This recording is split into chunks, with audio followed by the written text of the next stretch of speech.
My story is not very long, but is full of sweat, tears, and blood, which are so intermingled with each other that it is very difficult to separate one from the other. I am sure thousands of girls belonging to the lower class of our society will identify with me, and will see many things common with my story. Currently, I am 33 years old. I was born in a joint family. My father, Mr. Suresh Pandit, was a mill worker. He used to spend half of his salary in alcoholic habits. Other relative got separated from us due to my father's habit of drinking. Every alternate day, he used to fight with someone, either on the street or at home. My uncle left the city and settled at Chand village, 280 kilometers from here. My auntie got married and went to her husband's house. Me and my mother, Kashibai, were left alone. My education discontinued because my mother and father did not have money to pay school fees. I used to help my mother with her job as a housemaid, which included floor cleaning, vessel cleaning, washing clothes, etc. When my father came over drunk, I and my mother used to hide in a corner of the house because we were terrorized by my father. He used to beat us a lot. This was my routine till I turned 13 years. At the age of 14, the cloth mill shut down, and my father was jobless. He got some retirement fund, and the house where we lived was provided by the company. When the company decided to shut down, they also provided the house to their labor where they were living. Thanks to the company, otherwise we would have been on the streets without a house. For next 1 year, my father did not find any work and money was almost over. Other workers with my father were settled. My father wasted everything in alcohol and lazy life. My mother and me were struggling to earn doing housemaid job. One day, a friend of my father came to our house with the proposal of my marriage. My mother said, "No, my daughter is just 15 years old, there's a lot of time to think about this." He tried to convince my father with attraction of money and lots of promises like they will renovate our house and help my father financially. He further said that the boy for marriage proposal has applied for a job in railways, and once he gets the job you will also be benefited. My father was convinced, and he also convinced my mother. My mother thought we already faced problems for survival. Maybe my daughter will get a good life after her marriage, and agreed to talk further about it. When the parents and groom, Ajit, came to see me, my mother and more than her, I was shocked because I was just 15 years old and Ajit was 34 years old. My mother opposed the proposal. I also protested, but no one heard us, and finally I was married to Ajit. In our society, women are considered as commodities and not independent individuals with an identity of our own. God alone knows when this sorry state of affairs will end. A 15-year-old bride, who was not matured, neither physically nor mentally, entered a new and strange world, completely ignorant about what was in store for her. I had faced so much of struggle in life that I could not enjoy my childhood, and now at an age of 15, I was so young that I did not fully understand the meaning of marriage. I and Ajit were in a room. Ajit made physical relation with me from very first day. At Ajit's house they all got up at 4:00 a.m. and I used to sleep till 7:00 a.m. After 5 days they brought me to my house and told my parents, "You have not taught any kind of manners to your daughter to wake up early in the morning." My father and mother scolded me and I was taken back. After 1 month of my marriage with Ajit, my private part pained very much due to physical relation made at an early age. Ajit and family took me to a doctor. When doctor checked my health, the honest thing he tried to do was to call the cops. However, the family members managed the issue and the doctor treated me. This marriage was just like a prepaid housemaid with free sex for Ajit.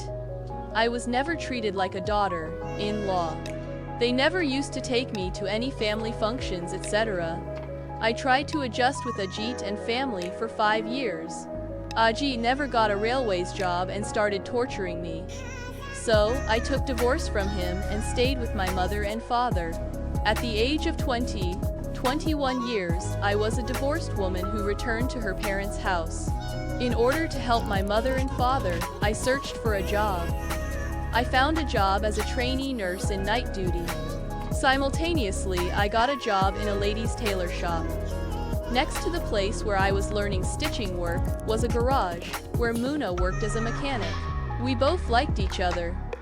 One day, Muna proposed me for marriage. I could not resist myself and said, "Yes, I will marry you." There are always hurdles in life. God alone knows how many hurdles are pending in my life. Muna's family did not agree to our marriage because I was a divorcee, and Muna was a bachelor. It took lots of effort for Muna to convince his parents. I also decided I will never let down Muna and his family values. Because my family was not in a position to give the dowry, I decided to compensate for the shortcoming with my best behavior and respect to all, as I had married Muna with my choice. After a few days, I was married to Muna. Here, a new kind of problem was waiting for me. It seemed that Muna's parents and other close relatives were still living in the 19th century instead of 20th century. I was told to cover my face behind a gunhat veil. It was so cumbersome. I and the other daughter-in-law at home had to cover our faces when any elders or male person was at home. We were required to hide our face even while doing daily chores like cleaning the utensils, washing clothes, or cooking food. Once I asked why only girls should hide their faces behind a veil, while boys were allowed to roam free wearing jeans and t-shirts. This question of mine created havoc in the household. The elders were flabbergasted and screamed at me, and ordered me to ask for forgiveness, as, according to them, I had committed blasphemy by questioning an age-old tradition. I did not agree with them, but still apologized, as I knew that I alone would never be able to change these outdated and meaningless traditions. In spite of all this, I was very much happy that Muna respected and took care of my parents. I also helped Muna by earning from my tailoring job. We used to stay in a joint family. The house we stayed in was rented. As Muna was the elder brother of all, he had more responsibility, and our dream was to buy a suitable home for all. There were times when we had to sleep in an auto rickshaw. By adding small savings, we bought a plot and built a small house. Our marriage had completed 7 years. Muna's mother and other family members used to taunt me for not having kids. Later, in a medical test, we came to know that I had some problem in my fallopian tube. Doctor suggested surgery and said that even after surgery, there were only 50% chances that I could conceive. This was the reason my mother-in-law was forcing Muna to marry another girl, but Muna always refused. But strangely enough, a great change occurred in Muna's behavior after the surgery. The doctor had advised us not to have any kind of physical relations at least for 6 months, but Muna forced himself on me, not only in the nights, but in the days, also whenever he came for lunch break. When I refused to make physical relation, he thrashed me like an animal and made physical relations. This disturbed me a lot, but there was nothing I could do about it. I could not understand how the person who took care of me and my family and was so soft in nature could suddenly turn so bad. On our 10th marriage anniversary, I made a proposal of adoption of a child.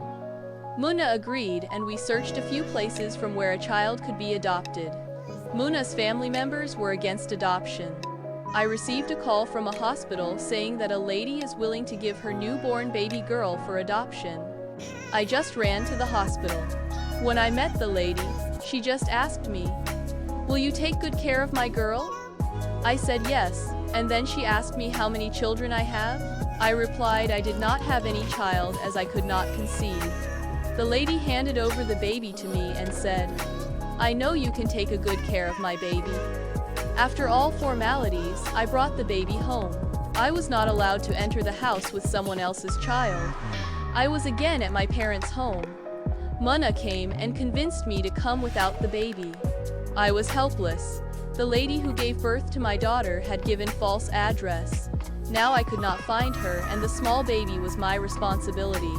For a few months, Muna often came and met me. One day when I went to Muna's house, I came to know Muna was married to another girl. They all thrashed and tortured me like an animal. Blood was flowing from my nose, my eyes were swollen. They all threw me like garbage into a municipal garbage bin. It took me 1 month to recover from the injuries. I had not yet recovered from all of this when a new problem raised its ugly head, which was how to manage money for household things. As an adult, I could stay hungry or eat anything, but I couldn't keep the baby hungry. I accepted a nursing job in night duty.